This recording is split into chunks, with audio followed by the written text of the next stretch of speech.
يا امي المستر ضربني جامد يا امي، بص ايدي. ايه ده؟ مين المستر ده وانا بشخولك؟ مستر جمال يا امي اللي بيحط بتاعه في مناخيره ده. انا هخليه يحطها فيها، هطلع لك عين امه. بجد يا امي؟ يعني هتجيبي لي حقي ولا هتزيتي معاه؟ تسمع عن الفشخ؟ انا بقى هخليه يشوفه.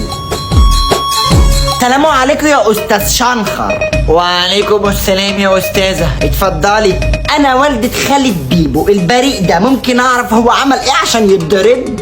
ايوه كده يا امي اديله. ابنك بقول له 2×1 بكام؟ قال لي 2×1 مش رجولة. انت قلت كده يا ابن الكلبة. 2×1 3. ده غير كده ابن حضرتك بيفسي كتير قوي قوي. امال انا حاطط البتاعة دي ليه؟ لا وعلى ايه؟ نسيت اديهاله. بص يا مستر، انت كسر واحنا نجبس.